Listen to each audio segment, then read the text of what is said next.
The Untethered Soul by Michael A. Singer is a spiritual guide about finding inner freedom. The book teaches that most of our suffering comes from being trapped inside our own thoughts and emotions.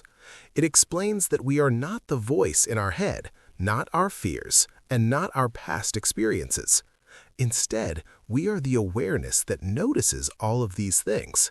By learning to observe our inner world instead of being controlled by it, we can live with more peace, joy, and openness. The central message is simple but powerful. True freedom comes when we stop trying to control life and instead allow life to move through us without resistance. The book begins by focusing on the voice inside our head. Almost everyone has an ongoing inner conversation. The mind comments on everything, judges everything, and worries about what might happen next. It replays the past and imagines the future. Singer explains that most people are so used to this voice that they believe it is who they are. But if you can hear the voice, then you must be separate from it. The voice is something you are aware of. That means you are the one who is listening. The true self is the silent observer behind the thoughts. This simple shift in understanding is the foundation of the entire book.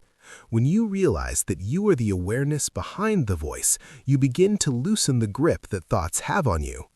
The author explains that the mind is constantly trying to make the world fit its preferences. It wants certain things to happen and wants to avoid other things.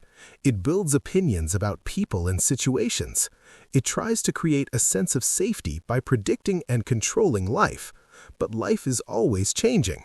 No matter how much we plan, unexpected things happen. When reality does not match what the mind wants, we feel anxiety, anger, or sadness. Much of our stress comes from this constant struggle between what is happening and what we think should be happening. Singer invites the reader to practice stepping back and watching the mind instead of fighting with it. If a negative thought appears, instead of pushing it away or following it, simply notice it. Let it pass like a cloud in the sky. The mind may continue talking, but you do not have to engage with it. Over time, this practice creates space. That space is freedom.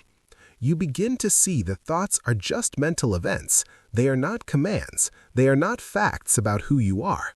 The book then explores the nature of emotions. Singer explains that we store emotional experiences inside ourselves. When something painful happens, we often do not fully experience it. Instead, we resist it. We tighten up inside. That tension does not disappear. It becomes trapped energy. Later, when a similar situation appears, that stored energy gets activated. We react strongly, sometimes without understanding why. We may feel fear, jealousy, or anger that seems bigger than the current situation. This happens because we are not just reacting to the present moment, we are reacting to all the old stored emotions that are still inside us. The author uses the idea of a heart as the center of our emotional energy.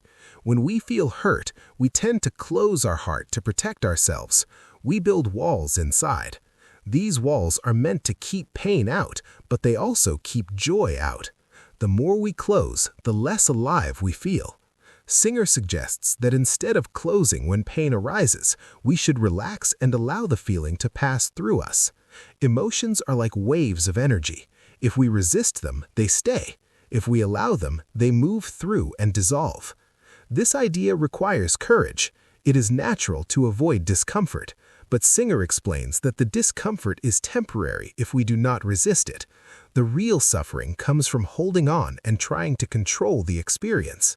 When something triggers a painful feeling, we can choose to stay open. We can breathe and let the energy move. By doing this again and again, we gradually release the stored emotions from the past. Our inner world becomes lighter. A large part of the book is about surrender. Singer does not mean giving up on life or becoming passive. He means accepting reality as it is, without fighting it inside your mind. Life unfolds according to many forces beyond your control. You can make choices and take actions, but you cannot control everything. When you argue with reality, you suffer. When you accept it, you find peace. Surrender means saying yes to the present moment, even if it is not what you would have chosen.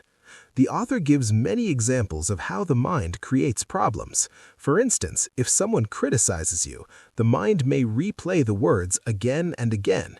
It may create stories about what the person meant. It may imagine future conflicts. In this way, one small event becomes hours or days of inner disturbance.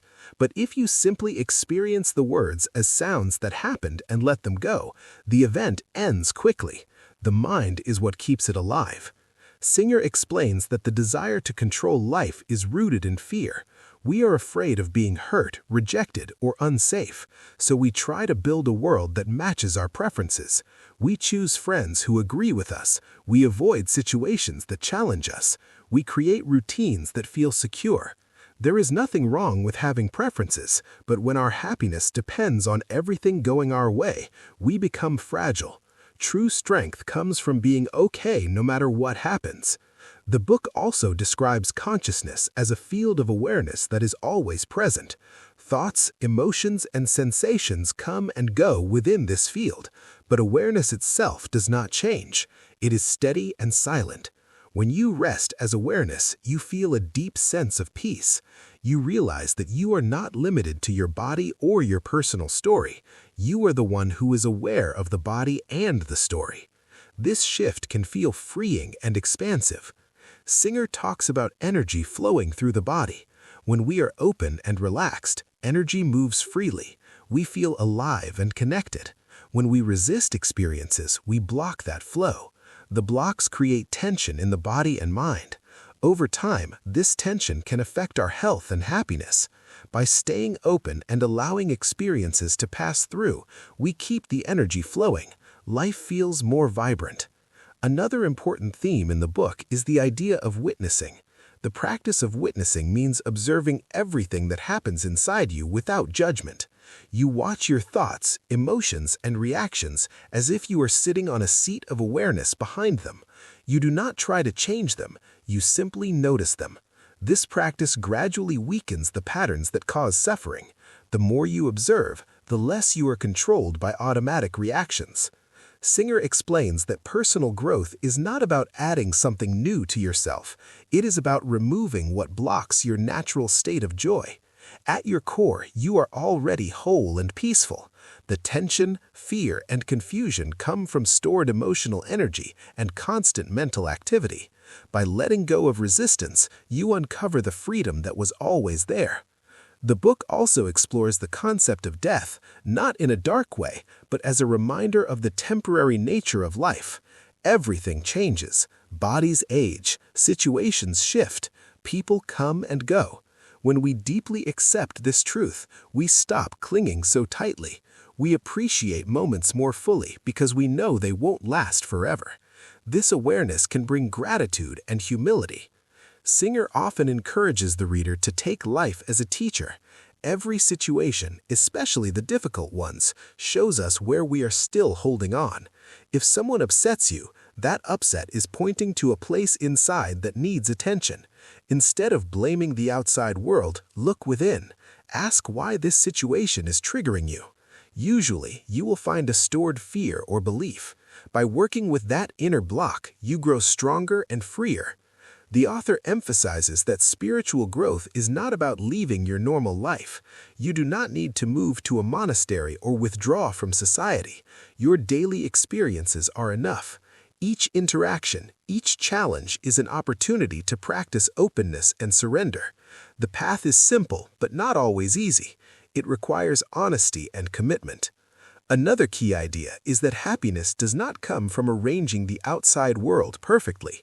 Even if you achieve your goals, the mind will find something new to worry about. There will always be uncertainty. The only stable source of peace is within. When you are not disturbed by your own mind, you can enjoy whatever life brings.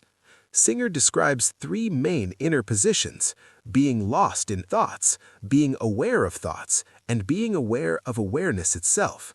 Most people live lost in their thoughts. They identify with every idea and emotion. The next step is to notice thoughts as objects in awareness. The final step is resting as awareness without focusing on any particular object. In that state, there is a sense of vastness and stillness. The book also discusses the idea of unconditional happiness. Instead of saying, "I will be happy when this happens," you choose to be happy first. Happiness becomes your baseline. From that place, you interact with the world. This does not mean ignoring problems. It means not allowing problems to steal your inner state. You can take action while remaining centered. Singer points out that resisting reality does not change it. It only creates inner conflict. If it is raining and you complain internally, the rain does not stop. You only add mental suffering to a neutral event. When you accept the rain, you may still prefer sunshine, but you are not at war with the moment. This simple acceptance saves enormous energy. Throughout the book, there is a sense that life is unfolding perfectly according to a larger process. Even painful experiences contribute to growth.